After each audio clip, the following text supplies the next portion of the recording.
bayi yang berubah menjadi batu?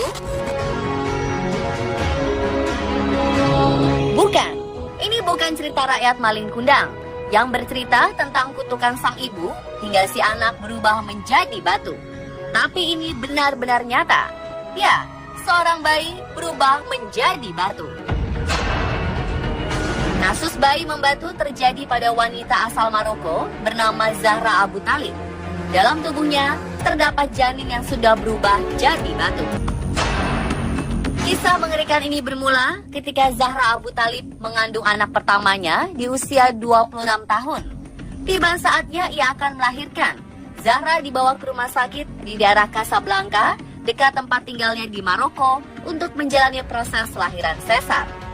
Zahra bercerita ketika ia berada di rumah sakit, ia begitu ketakutan setelah melihat seorang pasien perempuan meninggal dunia saat proses melahirkan. Peristiwa ini membuat Zahra trauma dan khawatir akan mengalami hal yang sama. Ia lalu memutuskan untuk kabur dari rumah sakit dan menahan rasa mulas dan sakit selama 2 hari hingga tidak jadi melahirkan. Setelah 2 hari menahan sakit, ajaibnya sakit yang luar biasa ini berhenti begitu saja. Zahra pun mempercayai mitos bahwa ia mengalami kasus yang dinamakan bayi tidur. Dan untuk mendapatkan anak, Zahra memilih jalan adopsi. Ia telah mengadopsi 3 orang anak. Cerita tidak berhenti sampai di situ saja. Saat usianya sudah menginjak 75 tahun, rasa sakit yang pernah ia rasakan saat mau melahirkan tiba-tiba kumat lagi. Setelah dibawa ke rumah sakit, dokter mengira Zahra mengidap tumor pada ovariumnya. Namun melakukan scan, ternyata dalam perutnya tersebut terdapat bayi yang telah membatu dan menjadi mumi. Mengeluarkan janin yang telah membatu lebih susah dan beresiko, sehingga biasanya terjadi komplikasi, misalnya ada perobekan di dinding rahim dan jalan lahir. Setelah melalui pertimbangan, akhirnya dokter memutuskan untuk tetap mengeluarkan janin batu ini agar kondisi Zahra kembali pulih. Fosil janin ini berukuran 3,1 kg dengan panjang mencapai 42 cm.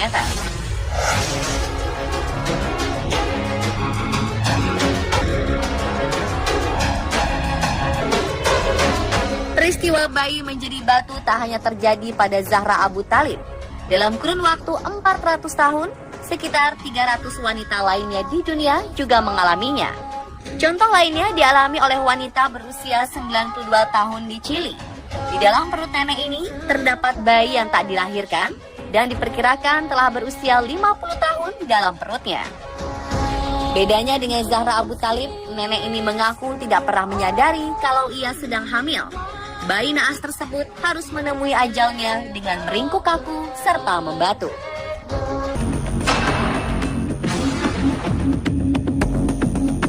Setelah melalui pertimbangan panjang, dokter memutuskan untuk tidak melakukan operasi pengangkatan bayi batu tersebut karena akan terlalu beresiko, mengingat usia nenek yang sudah sangat tua. Si nenek pulang tanpa mendapat pengobatan. Kasus serupa juga pernah terjadi di Indonesia, tepatnya di daerah Jambi. Awal Maret 2017 lalu, perempuan yang diketahui sudah berumur 60 tahun mengandung hingga puluhan tahun. Namun anehnya, sang ibu tidak sadar bila dirinya sedang mengandung sang bayi. Peristiwa langka ini diketahui setelah sang ibu memeriksakan diri ke dokter. Saat dicek, barulah diketahui bahwa perempuan asal Kabupaten Tanjung Jabung Timur ini tengah mengandung, namun bayinya tersebut telah membatu. Diperkirakan usia kandungannya sudah berusia 37 tahun. Sayang, sang buah hati telah tiada. Ia telah lama meninggal dunia di dalam perut sang ibu. Bayi yang menjadi batu ini telah diangkat melalui proses operasi.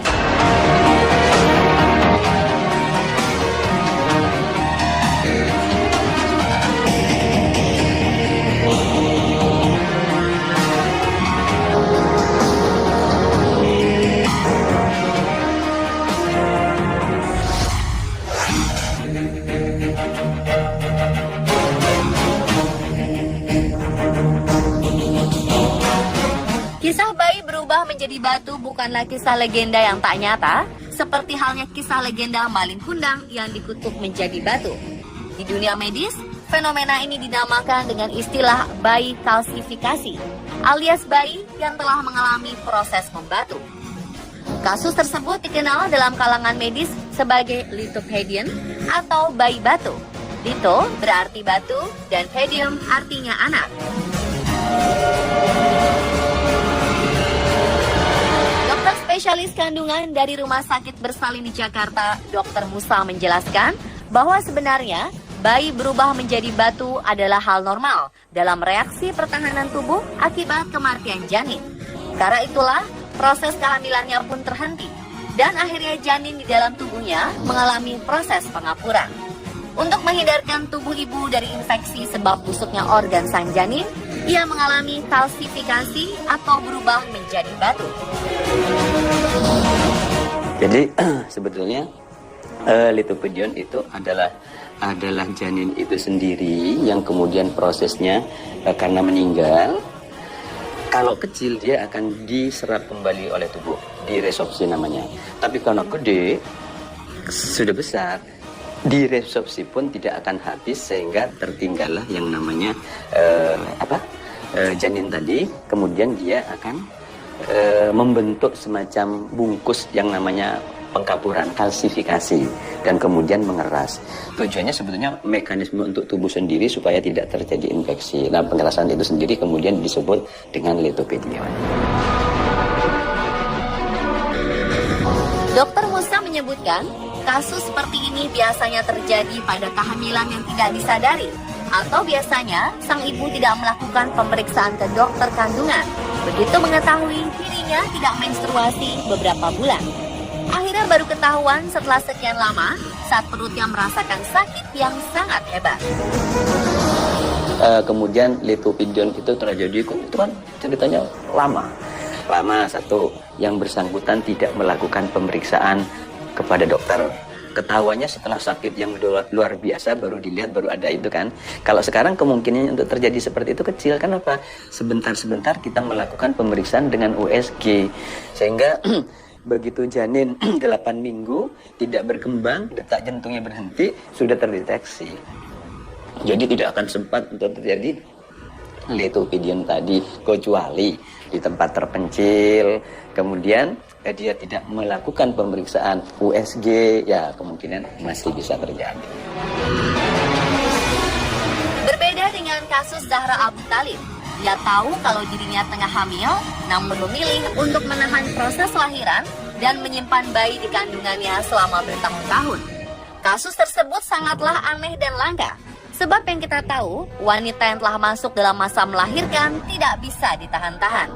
Beberapa kasus melahirkan di jalanan, di pesawat, di angkutan umum, atau di perjalanan menuju rumah sakit adalah contohnya. Bagaimana pendapat Dr. Musa mengenai kasus Zahra Abu Thalib ini? Di dalam kehamilan, tentunya hormonal kehamilan yang akan tumbuh atau meningkat.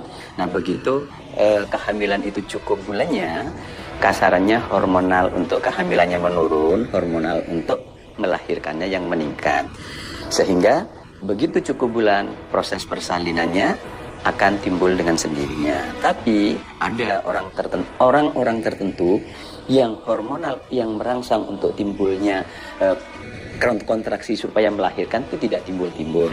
Oleh karena itu kalau tidak timbul, ditimbulkan. Jadi artinya kalau proses berjalan terus kemudian kita menahan supaya tidak berjalan, nggak bisa. Diakui oleh Dr. Musa, cukup banyak ibu yang tak menyadari janinnya sudah meninggal, bahkan janinnya membatu atau mengeras. Hal ini terjadi karena kurang pekanya sang ibu, terlebih lagi karena tak ada reaksi penolakan pada tubuhnya. Merasakan mual-mual pun juga tidak bisa dipastikan hamil kalau tidak memeriksakan diri. Ya, sebetulnya kalau kehamilan itu ada dua tanda, subjektif sama objektif.